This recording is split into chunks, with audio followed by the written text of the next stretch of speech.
Okay, no, Nico's coming in. So a lot of AoE lockdown here from Gen G.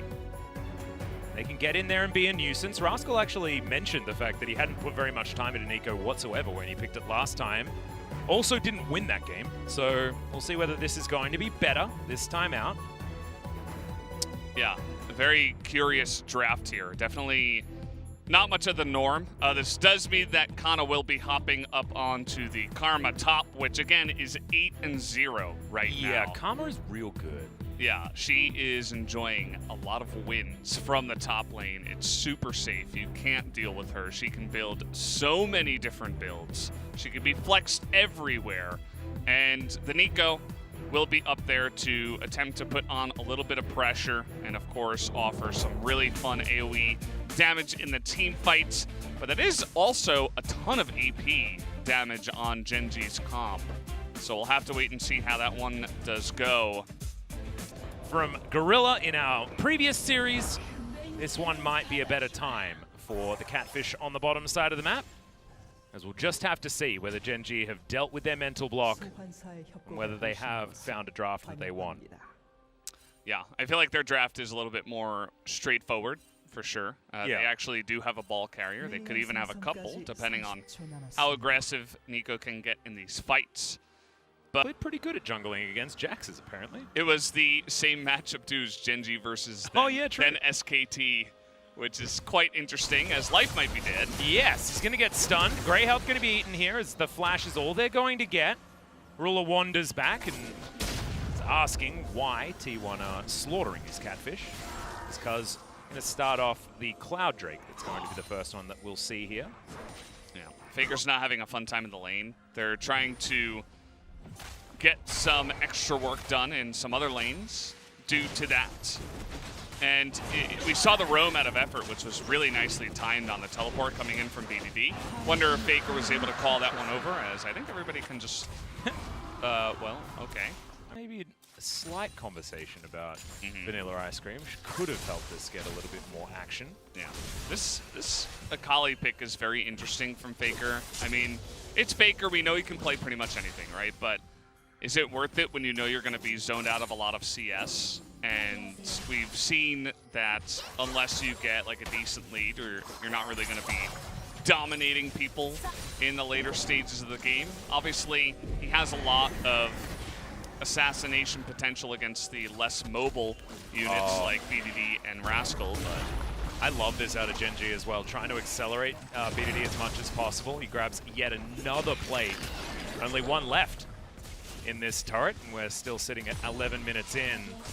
So Kuz is going to have to flash out of the shockwave. And when BDD's on form like this, it is so scary. But he's been handed a lane. And I was talking, like, when you were talking about the Akali pick, I'm sort of sitting here thinking, and a lot of our Orianas haven't worked because they haven't had lane priority. But this one does, because T1 sort of picked into it, right? Yeah. And so now you've got mid lane that's going all the way over to Gen G with our good friend player of the game, BDD here. And it feels like it was conceded by T1. Because of course, you know, like, Faker could have picked something that could punish in lane a little bit better, but decides to pick for their sort of pile-in comp to go Bash Bros alongside of Jax. But it means that Gen G move on over. They're able to take down this Mountain Drake, cleared in position. Faker still dealing with this minion wave here as BDD will show up eventually. And it's Infernal Soul here this game. That would actually be a pretty decent insurance policy for T1, to be honest. As, did he just break his stopwatch? Yeah, he did. Life just felt like he didn't need that one. Yeah. Odd, to say the least. Is effort going to battle dance over to Kuz. And T1 will take the first turret of the game, so that's good news. Looks like BDD is going to answer very, very quickly. Local gold collected. As, okay, Lid's going to find Kana. Oh, dives on top of him. The Abyssal Voyage comes out. Kana going to get flashed on. There's the shockwave out of BDD. Life looking to lick him, and is going to do so. And there's first blood at 15 minutes going over to BDD. They're like at the inhibitor turret at 15. Yeah. They do have some vision around the area. But you best believe we're expecting T1 to fight for this if they want their composition to be able to get things done. So Gen G going to start this one up. Infernal is so good. for Jack's Akali especially. That kind of double scaling, Akali doing a lot of auto attacks and stuff like that. It can be very valuable for the side of T1. Obviously for Gen G, they have a nice amount of damage in their comp as well. Faker looking for an angle. Doesn't quite find it. Sky Strike comes down here for Clid, gets himself a little bit of a shield. As Gen G continues sweeping up vision here, this control ward in the back of the pit doing work as Faker in flanking position. Rascal just being a little bit sneaky. And BDD, watch the orb, pulls it back to himself as okay, this is, going to reset the Drake. As Clid won't have his ultimate, Faker was looking to come in and go aggressive.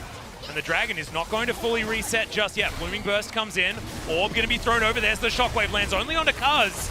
As Teddy pulls Effort back, he dives on in. The Infernal goes over to Gen G. As Effort goes golden, Rascal just zoning with the Pop Blossom.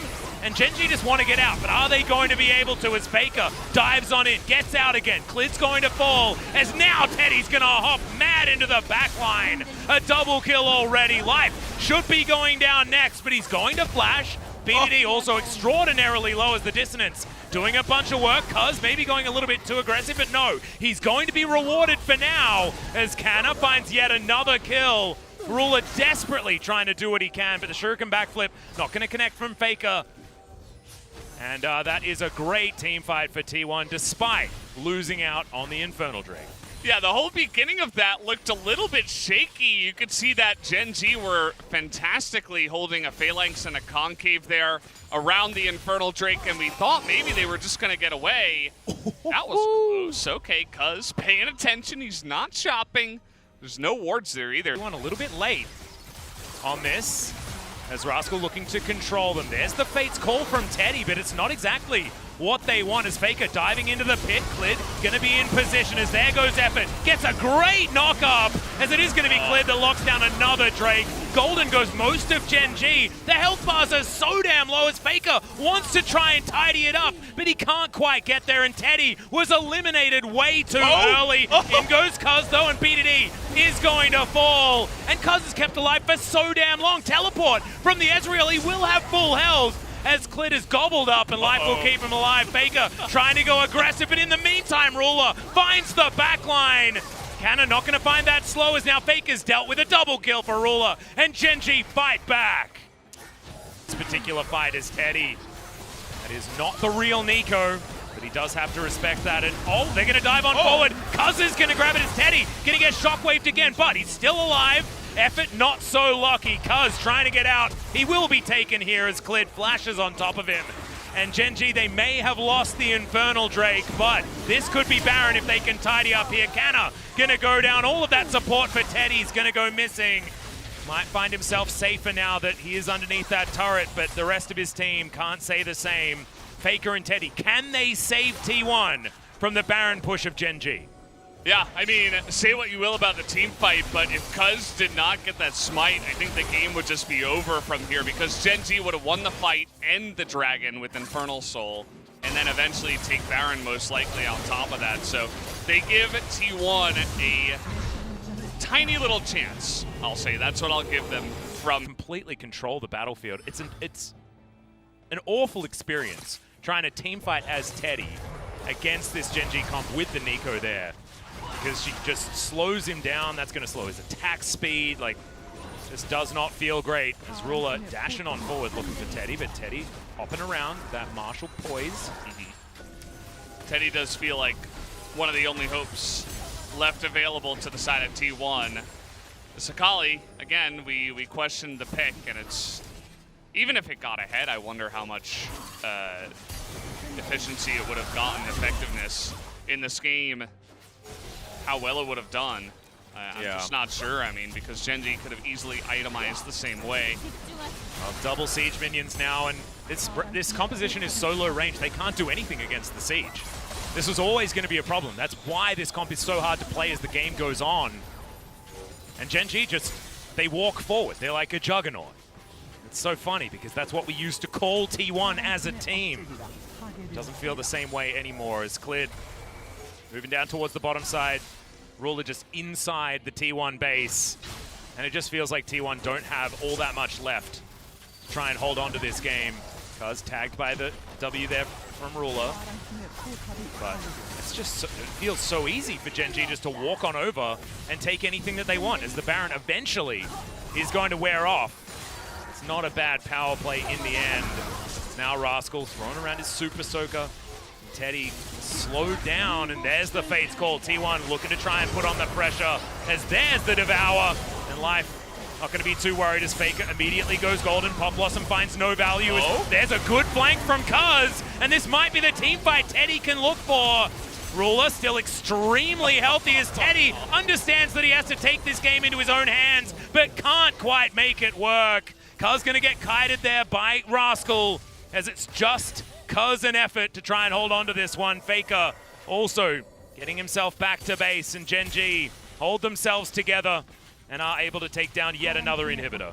Just ruled by himself, but he was still untouchable. Even besides all that, there was a big backline dive by the side of T1, and from that team fight, they're going to try to roll into this Infernal and take it away real quick. I think they should be able to.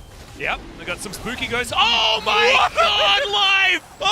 Oh, that was it. I think it was Wither Smite from his unsealed spellbook, but the range may not have quite been enough, as Faker is going to execute Rascal. But Ruler will have an arcane shift, and that's all he's going to need to be able to take down Faker from the mid lane.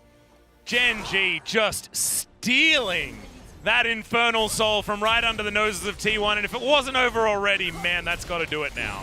Yeah, that's a really big blow to the game and also their mental in this one. I mean, that's not going to be easily taken down. Now the 7-0 Ezreal has Infernal Soul.